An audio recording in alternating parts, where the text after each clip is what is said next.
time with family, staying active, doing what you love. We understand how important it is to live your best life, even as times are changing. At Holzer, we strive to help every patient achieve.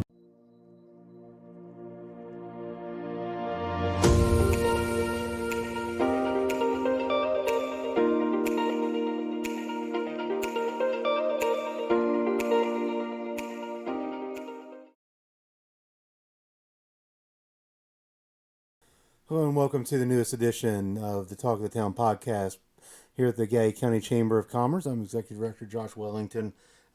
Thanks again for joining us, episode 36 of the Talk of the Town. Joining me this week from Wellington Family Chiropractic, Dr. James Wellington. Doc, thanks for joining us. Well, thank you for having me.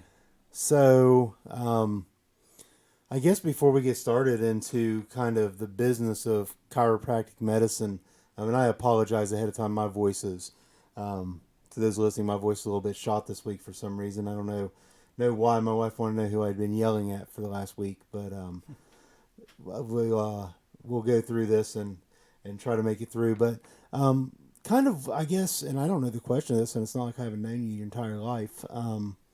Why chiropractic? What drove you to get into chiropractic medicine? What made you want to be a chiropractor? Yeah, so it's a pretty long story. I'll try to cut down as much as possible, but started into college thinking I was going to be a veterinarian. And as I got started in college at Rio, I realized that, this is a little more competitive than what I expected it was going to be. And I thought, I don't really want to go to school that long. So I decided at that point to be a horseshoer. And so I set up and was going to college in Kentucky, and ended up getting an associate degree in chemistry at Rio. I then found out I had an opportunity to go to Colorado and work on a horse ranch. And so I did that, ended up tearing my thumb off in a riding accident, and was no longer fit to be a cowboy. So I decided, hey, that was pretty cool watching him put my thumb back together. I'm going to be an orthopedic surgeon. Came back, started working at Holzer as a housekeeping, and ended up watching through a window in this OR one time, watched a hip replacement, and the sawzalls and chisels and hammers and the human being laying on the table. I thought, I don't think I can do that. I didn't realize they had me drugged up when I watched my own surgery. Right. So, at that point, I was actually in a four-wheeler accident that left me pretty incapacitated, and was helped by a chiropractor, and at that point decided, hey, I can do this. No surgery, no drugs, and it helped me out tremendously. So, how did I don't know how and for those who don't know, Jamie and I are first cousins. So, I don't know how I didn't know about 90% of that story. I didn't know about the thumb. I didn't know about the four-wheeler. I certainly didn't know about the orthopedic surgery part. I always say in a past life, I was a surge tech as well, and I had the same experience when I went in for that first. I was good with the abdominal surgeries and that kind of thing, and really that's the appendix and all that stuff, and the colon surgeries didn't bother me. But the first time I worked with a joint replacement, and they pulled out a Makita, like reciprocating saw, I'm like, well, we're gonna do that. We're gonna cut this bone. No, I'm not. I don't know about this. And then the mallets and it's a gruesome, shocking experience. Yeah. And you had to wear these like spacesuits that had these, like almost a fanny pack that you wore. It had a battery in it, and the cord went up your back and went into this helmet, and you looked like you're on Mars. And it kept you nice and cool, and it was very, helped with the sterile atmosphere. But when that battery died, it was a mess in a hurry until somebody could come and get your battery replaced out for one that had charge. I mean, you would immediately fog up. It's like you're in a greenhouse. But yeah, I had no idea that you were looking at orthopedic surgery, and I certainly didn't know about the whole horseshoeing thing. Is there a huge market for horseshoers? Oh, I'd say, I could have made a living doing that if I'd chosen to. There's a lot of horses in Ohio. I guess so. We do have a pretty strong Amish community. I'm sure they probably do their own horseshoeing. They do their own, yeah. So you decide I'm going to be a chiropractor, and you end up in Missouri. End up in Missouri. How did you choose? It was Logan College, correct? That's correct. Yes, Logan in Chesterfield, Missouri, which is just west of St. Louis. They actually, at the time, had an agreement with Rio. And so Okay. I was going to Rio. I had decided, hey, chiropractic looks pretty cool. Right at that time, they ended up having a lunch for all the science majors at Rio Grande. And so I attended the lunch and listened to their recruiter, and I decided that moment. I was driving home that day, and Uncle Kenny was walking across the road, and I stopped, and he said, "What are you doing?" I said, "Well, I'm going to be a chiropractor now." He said, "Yeah, you tell me next week what you're going to be doing." I said, "Okay, you'll see." And so I decided that day that's what I was going to do. Did you ever get to it? Did he ever let you adjust them? No. I didn't figure. So, for those who don't know, and I'm one of those folks, so what is the course of study when you're in chiropractor school? How similar is it to what somebody might know as to kind of the road to being a medical doctor or a doctor of osteopathy or whatever, DO that we see a lot of now? Kind of what's the trek to get to that point? So most people enter chiropractic school with a bachelor's degree, and we usually get a bachelor's in science. It's pretty well pre-med or pre-vet or any of those programs would suffice. Taking your biochemistry, organic chemistry, a lot of your anatomy and physiology classes that you'd have to take for med school. So it's very similar in that respect. When you attend chiropractic school, it's a 40 trimester program, so we go 3 trimesters a year. It's heavily laden with science, of course. Physiology is where it kind of differs a little bit from medical school. We have a lot more hours in physiology than most medical schools do. And that's the way, not necessarily identifying the muscles, but what they do. The function, Yeah. the function of the body. And so that is, again, 40 trimesters. I'm sorry, 10 trimesters, 4 months each. So 40 months of school, and then you'll graduate. The last trimester is strictly clinical, and prior to the last trimester, so 7, 8, and 9, you are doing what's called student clinic, where you kind of practice and adjust students at the school, and family and friends and things like that can come in as well. Okay. From chiropractic school, you're faced with a decision as to going on your own private practice. There's other doctors who may have shared workspace, or there's health systems that may need someone. How do you go into the decision of which direction are you going to go, and what's most beneficial to kind of your goal in life as to what you're wanting to do? For me, I really didn't have a desire to go anywhere else. I'd lived in Colorado for a little while. I lived in St. Louis while I was going to school. I'm not a big city type of guy, and I really wanted to come back home. And I felt like that was where I was going to have my best opportunity. There were several chiropractors in town when I started, so that was daunting. But the fact is, there are not as many options maybe for chiropractors as there are for medical doctors. You go into a hospital setting or a health system, and they have more medical doctors than they would chiropractors. Right. There are some good opportunities in established medical facilities, but for me, it ended up kind of looking in the Jackson, Vinton County, Gallia County range, and I looked at several places in Wellston. I went to Vinton County and kind of went around and looked for opportunities to rent buildings and things like that, and it was very limited, and so I kind of settled. At first, in my mind, I was going to work out of my home, and it was out in Vinton, and so I had this area I was going to set aside. First place I ever got an adjustment. Yeah, and so I had this place I set aside. I was going to use it as my office, and ended up talking to Randy Breach, and Randy came in and he looked around. He said, "You want to make this legal, right?" I said, "Yeah." He said, "Well, I'm afraid it's going to have to be torn down and started over." And he said, "But have you thought about renting an office in Gallipolis?" He said, "I have a building in there that you could rent."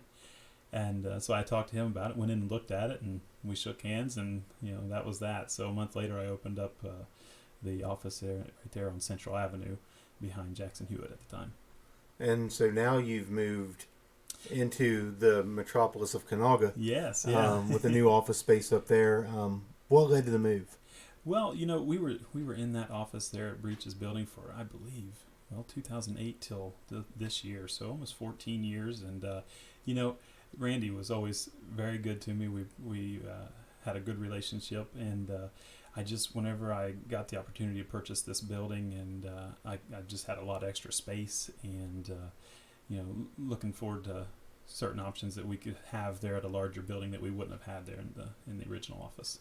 So when people think of a chiropractor, a lot of times they think of, they've slept wrong and then they got a stiff neck, or they were in an auto accident and they're needing some recovery or things like that. But there's other things that you do, whether it be pregnancy related or pediatric related, that you can offer services for different things.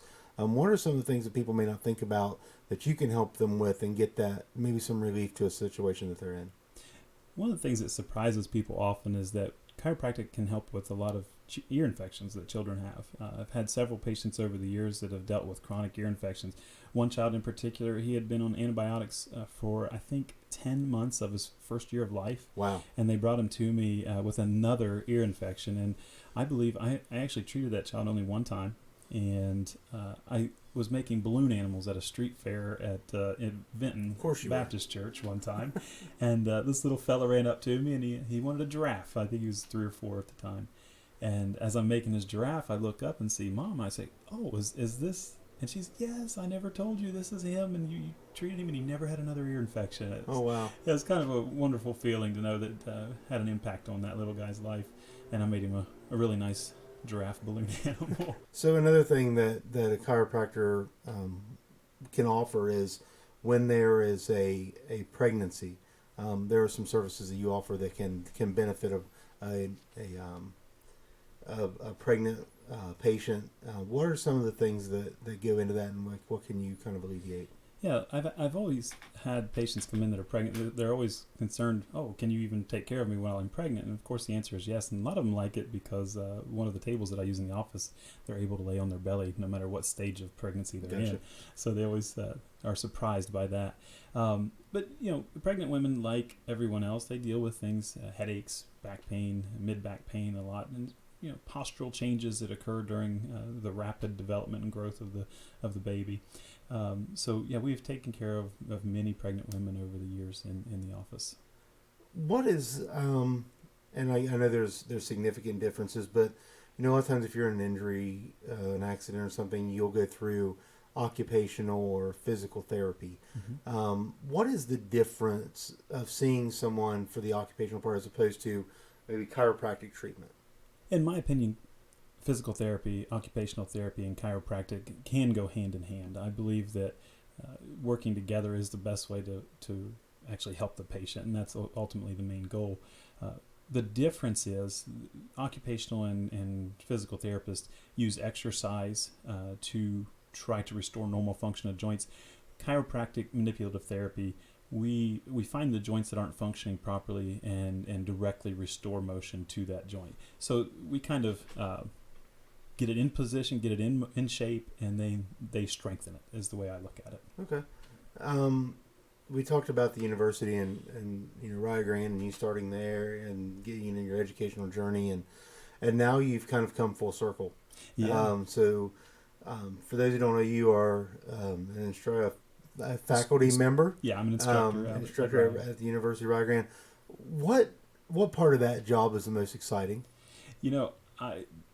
4 years ago, they came to me and asked me if I would be willing or interested in teaching anatomy and physiology, and I had always kind of had a desire to go back and do that. I remember Dr. Paul Haleski, who taught me anatomy and physiology, and I really always looked up to him, and just the fact of getting to go in there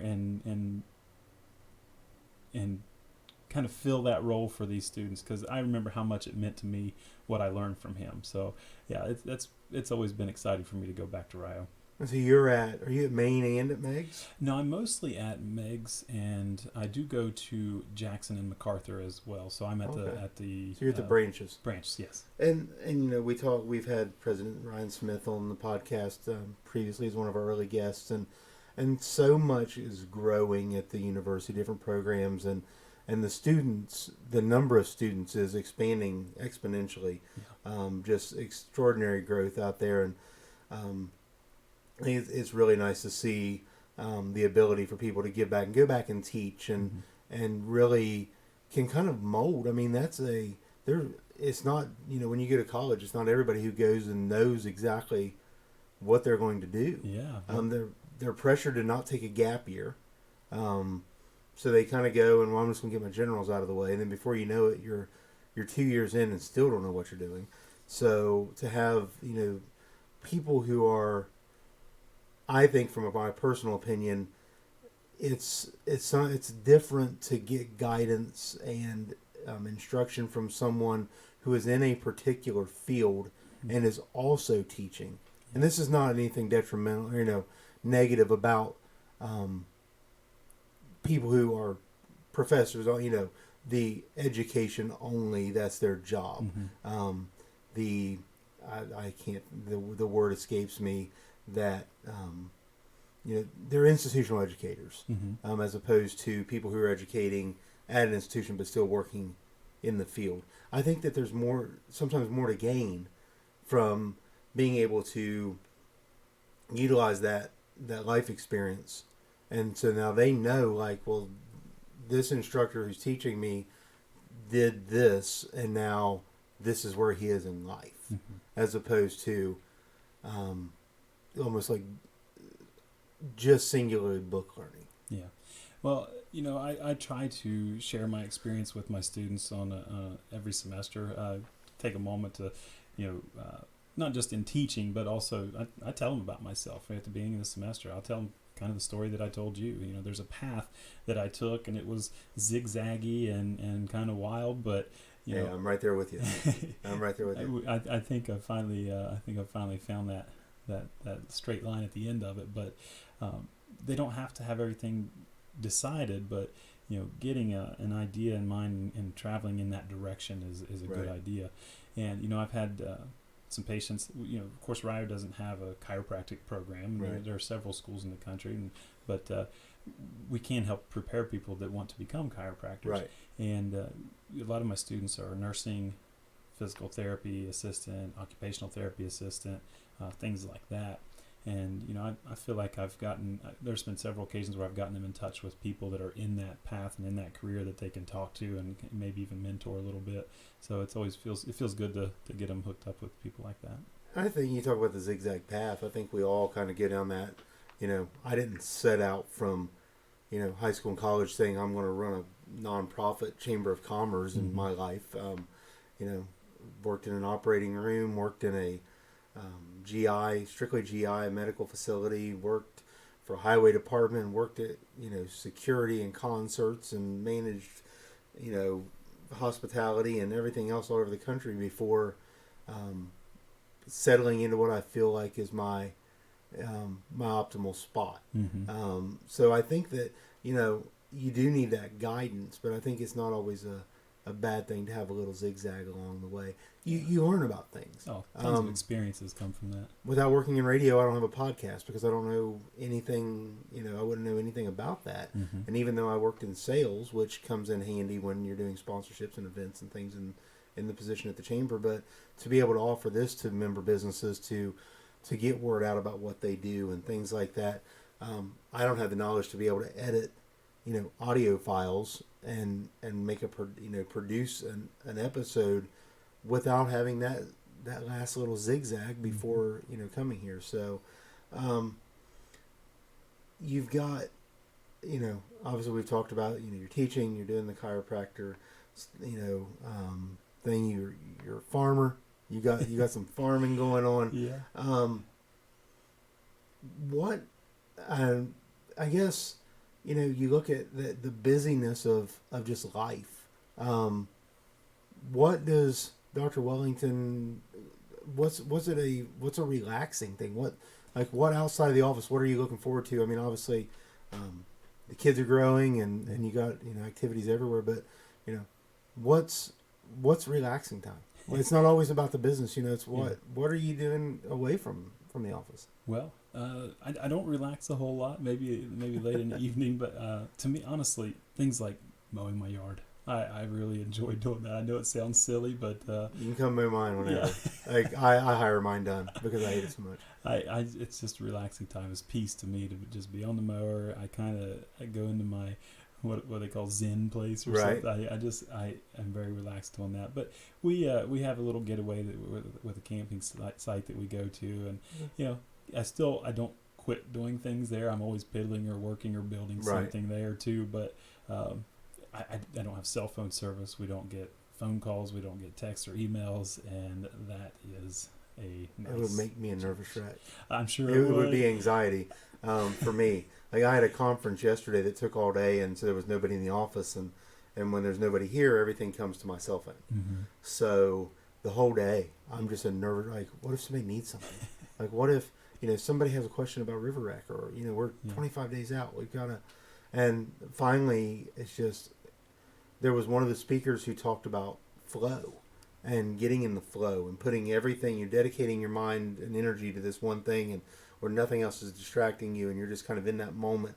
And it kind of hit me like, you can't concentrate and learn what you need to learn from this conference if you're constantly worried about, they'll leave a message. Mm-hmm. If they stop by the office and there's a sign on the door, it's on Facebook, it tells that, you're going to be closed today. Nothing is that, is that important. So, I remember the first vacation I ever took from the office. I was playing golf in South Carolina, and I had my phone, and I answered my phone on that 18-hole course probably 25 times.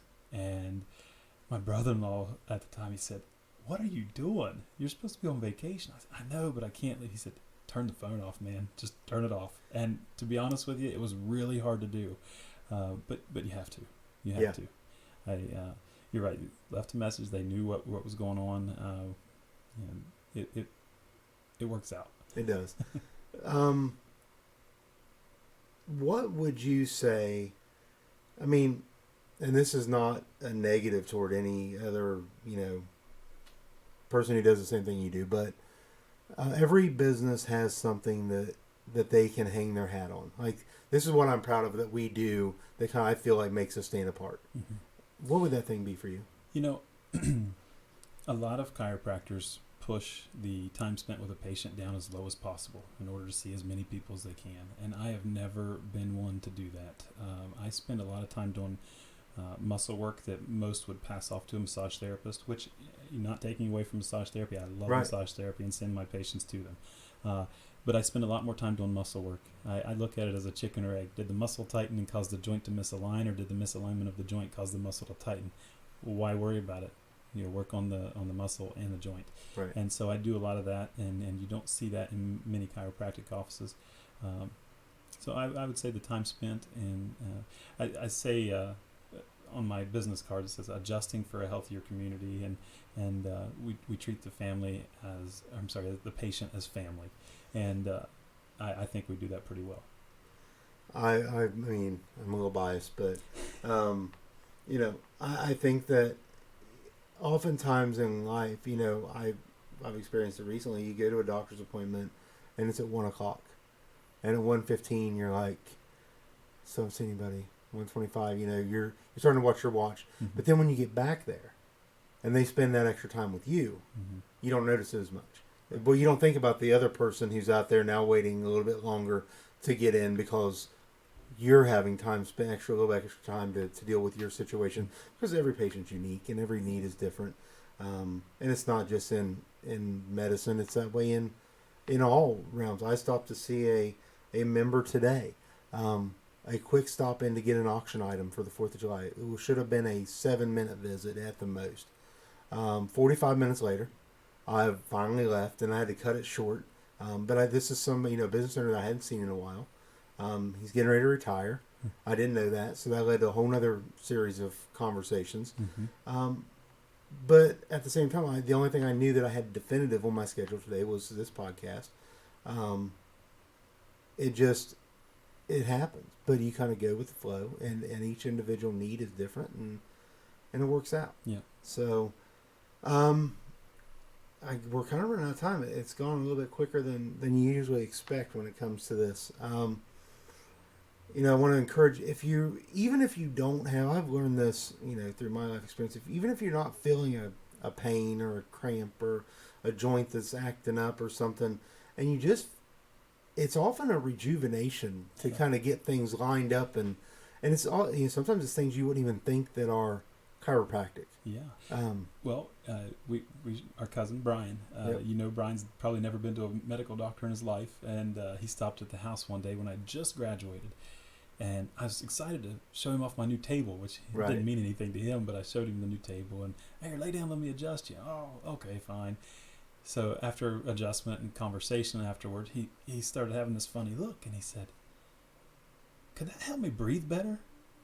And I said, "Isn't that amazing that you noticed?" I mean, he was so Right. locked up in his thoracic spine, adjusted it, and he just noticed without any problem before, he knew, yeah. I could take a deeper breath. I feel better after you did that. And so that kind of fits in with what you were saying. So if you need somebody, if you're a potential client or patient and you think you may need chiropractic services, or you just want to see if it can make you feel a little bit better, a little more lively, what's the number to get a hold of you to make an appointment? Yeah, you can call us at 740-446-6965. And they're located in Canaga, right across from Glassburns. Glassburns, yes. Arctic Air. And Yep. So give them a call, get things set up. Appreciate you stopping in. Thank you. I apologize again for the brief amount of weed eating noise in the background. You just never know when folks are going to show up. So just a matter of timing. But don't forget you can listen to the podcast each and every Sunday morning at 8 a.m. During the 8 o'clock hour on 93.1 The Wolf WJHFM. And also you can check out our website or our Facebook page every Friday in the afternoon. And we'll have the link over to the YouTube channel to where you can listen there as well. So we will see you next week. Until then, have a great weekend.